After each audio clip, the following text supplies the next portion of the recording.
Welcome to the 40 Finance channel, investors. My name's Jeff Beers.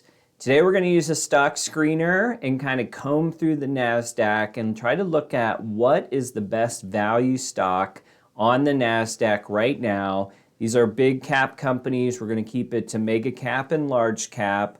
We're looking for earnings growth over the next, 3 to 5 years versus how much those earnings cost in terms of P ratio, PEG ratio, things like that. So that's the exercise for today. Reminder as always that my stock picks and projections are just my opinion for your entertainment. However, if you do like stock market videos like these, going deep on stock analysis, please subscribe to the channel, give this video a thumbs up. I really appreciate it. All right, before we jump in, I just kind of want to share, my perspective of stock market value. Most of you know, if you watch this channel, I do use a lot of P ratio. I use a lot of earnings growth as well as revenue growth when I'm looking at my stocks. So to make this very simple today, we're going to kind of combine some categories. We're going to look at forward PE. I always try to focus on forward PE because current PE is based on the trailing 12 months earnings that a stock has, right? And so while forward PE is kind of volatile, it bakes in an expectation of what we think is going to happen. It's always much better to look ahead than behind in the world of stocks. Also want to take into account the PEG ratio. This is another one that's going to have to bank on analyst projections in the future, but PEG ratio is price to earnings growth. Most value investors will tell you that you're looking for certainly an under 3 on the PEG ratio, but more honestly, you're probably trying to get closer to the under 1 category. All right, so those are the two components that I'm using for this video. Normally, when I'm looking at a stock to invest in myself, I also want to see strong revenue growth. And sometimes revenue growth, depending on the situation, might be enough for me to overlook on some of the price to earnings ratios. It really just depends. When your stock has an EPS, when your stock has a P ratio, a PEG ratio, all those things require earnings, meaning the company must be profitable on the bottom line. When you have those qualities in a stock, it doesn't mean that your stock won't go down because the market obviously goes up and down depending on demand. But what it does help you do as far as investing in the long term is earnings gives you a floor. And by floor, I mean there's only so far your stock will likely fall because at some point people will pay a price to earnings ratio that's fair for their industry.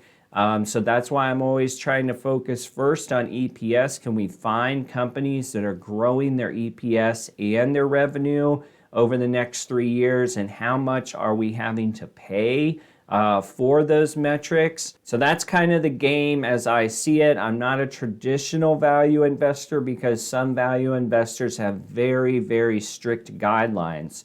PEs have to be below a certain level. PEG ratios have to be below a certain level. Some value investors require a dividend. I'm more freelance when I look at stocks, and I also read a lot of earnings reports and news associated with stocks.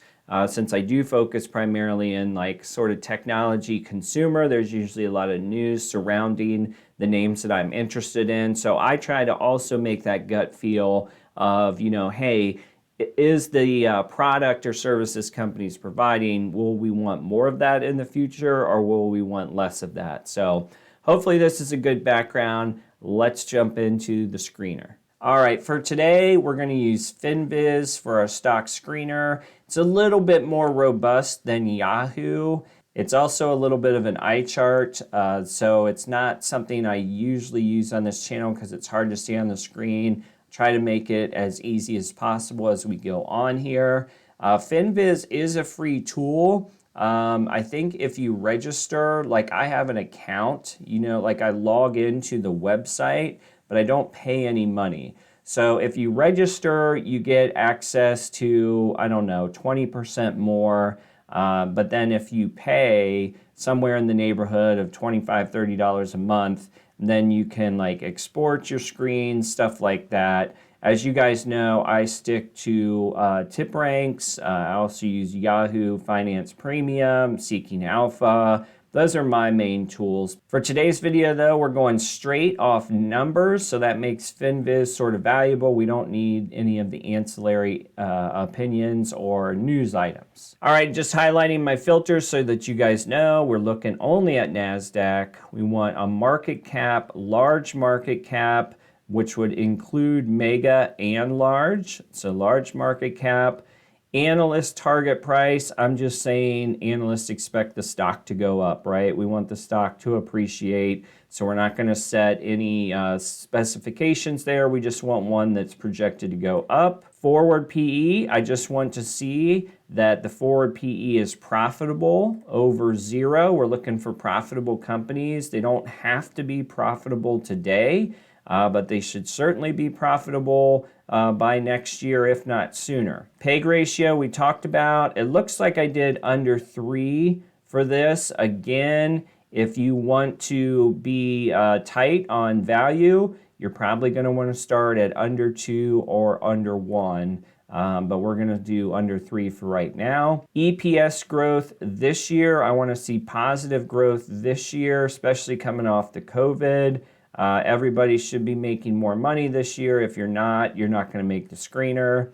And EPS growth next year, we also want that to be positive. So there you go. When you put all those things together, and remember we're only looking at big companies, we have a total of 45 names. I'm going to close these filters now so that the names show up a little bit better. All right, now let's take a look at how things sorted out. If you go by market cap, you got all the big dog FANG names here, Apple, Microsoft, etc. We have 45 names total. All right, and the first thing we want to look at is our forward PE. So I'm going to sort this to go to the lowest forward PE right now. And our names are Western Digital with an 8.7 forward PE. You also have Principal Financial. Let me skip over to this overview tab because I can read the names a heck of a lot better. I'm just going to call out the ones that I see that I actually know. eBay, Dollar Tree, LKQ, Qorvo is a semiconductor. I'm also familiar with Qualcomm, MKS Instruments, AstraZeneca, Vertex, Applied Materials, Akamai, O'Reilly Automotive, Lam Research, CDW. All right, now let's switch to PEG ratio and get another category here. All right, PEG ratio. We want the lowest PEG ratio is the best, or lower is good. You can see how they have green numbers if they're under 1, because that's a positive sign for most value investors. And we look at our names here. LKQ is Auto Parts, Qualcomm, Lam Research, Principal Finance, I don't know them. Seagen, I have heard of them before. Etsy, stock I own. Applied Materials, eBay, got Facebook down here, AMD, Autodesk, Netflix, Western Digital again, Alphabet, Vertex. All right, so that was PEG ratio. Here's EPS projections this year, next year, and the next 5 years. So let's just jump ahead and see what's going on over the next 5 years to see who would likely grow the most. And this is all projection based, so you have to keep that in mind. This is some analyst consensus of EPS growth over the next 5 years. And let's see who we have at the top of the board. Etsy, Western Digital, Netflix, Seagen, Amazon, Autodesk, LKQ, Lam Research, AMD, ASML is another one. You got a lot of notable names here on the 5-year EPS outlook, okay? So What can we do with this information? So let's compare this against our EPS over the next 5 years. Let's compare it against PEG ratio and sort of eyeball the forward PE to see where we're at. We want to come in around 1 or below for PEG ratio. So you do have to like Etsy sitting here for EPS growth. The forward PE of 47 isn't necessarily bad. But it does imply, compared to, just eyeballing this little column, I would say that Etsy's in the higher end, but we'll keep them in mind. Western Digital actually hits the green box on forward PE as well. So, and you have 1.42 on a PEG ratio. It's not right down to 1, but that's definitely one that we're going to need to look up. So I'm going to write WDC. And I'm also going to write Etsy down. Now, LKQ, they actually have 3 green numbers, if you will. Forward PE, PEG ratio, and EPS over the next 5 years. So LKQ is definitely one that we want to take a look at. From there, it looks like Lam Research also has a couple greens, and their forward PE isn't that bad. At 19, even though it is a chip company, so forward PEs for chip companies are typically much smaller.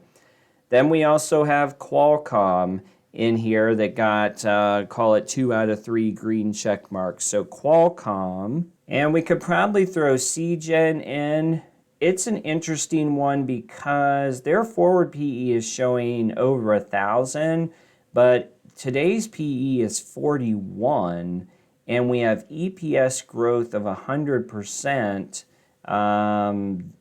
this year, next year, and over the next 5 years. So let's take a look at SGEN as well. All right, so let's take those 6 stocks from the screener, and let's see what the TipRanks analysts have to say about sort of our outputs, right? Let's get an idea for how analysts view the stocks that the screener put out. So we have SGEN, Western Digital, Etsy, LKQ, Lam Research, Qualcomm. Those are the 6 stocks that I pulled from our screener results.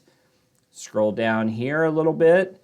And probably the most notable thing on this page is the SMART score. This is just TipRanks algorithm that takes into account some of the profitability and financial metrics, balance sheet metrics, etc. So we saw that SGEN did well in some categories on the screener, but there was that question mark about their forward PE. I also see the SMART score of only 2. So this is one that I would say needs more analysis before you could feel good about it. You also only have a moderate buy for this one. So just for the heck of it, to kick things off, I'm getting rid of SGEN. That gets us down to these 5 results for our best value play on the NASDAQ. Everybody's going to have their own opinion here, but we've got strong buys for everything except for Qualcomm, surprisingly enough, and Qualcomm has the lowest PE ratio out of all of them, but it still has price target upside of plus 27%. So it just has more holds than some of the other guys as you look through here. Western Digital to me was pretty interesting. That's not a high growth name that I'm familiar with, but they could be growing their EPS at new levels, aka new levels of profitability, even having flat, potentially flat sales. I'm not too sure. Etsy is a stock that I own. Looks like it scores pretty well across these other metrics. LKQ was definitely one that scored well in the screeners. It doesn't have a huge upside, but 15% over the next year is still nothing to sneeze at. Next, we have Lam Research. Hefty stock price is $6.35. That's sort of arbitrary, though, because it's all about the value. It's got a strong buy. It also is the only stock with a SMART score of 10 and a seemingly affordable P ratio of 2750. I guess the thing is on P ratio though, these are trailing metrics. So Etsy's would likely be going down in the future. I think we saw with Western Digital's earnings per share growth, this will be going down too. But, you know, looking at this right now, just me in my opinion, if I said the best value, I would lean towards a stock I already know, which is Etsy, because of their growth rates. But if I was going to add a new position that I didn't already own, it would probably be close to LKQ and Lam Research. I gotta say, with LKQ, I don't have much in the automotive space at all. These are aftermarket parts, OEM parts, used parts, stuff like that. That's what LKQ does. There could be some very interesting wins for LKQ in the future as factories turn to electric production. How will the market for used auto parts change in that time? Could be interesting, but it'll be one that I look into. All right, guys, just to be clear too, like I would never just buy a stock off of a stock screener. It's great to see that the numbers are where you want them to be, but stock screeners are filtering mechanisms, right? So I sort of picked those 5 or 6 names that we saw in the last screen. If you really were going to be a true investor, you would probably read something about all of them in more depth, you know, most notably news headlines that are coming out, the very latest from analysts, see which way they are trending. And at the end of the day, if you don't have time for stuff like that, you're still interested in NASDAQ stocks. I'm a huge fan of the QQQ. That is an ETF that features the top 100 NASDAQ stocks. In my opinion, that's probably the best value, even though the P ratio and all that stuff may not stack up to some of these. I love QQQ for the long term, and they have a QQQM, M standing for mini, which has a slightly less expense fee attached to it. I think it also has a lower share price. So that could definitely be something to look into if you are very interested in NASDAQ stocks, but you don't have the time to do all the research. All right, guys, let me know what you think about this screener exercise. Did you like it or not? Just trying something new. Really appreciate all of your support. We'll see you on the next video.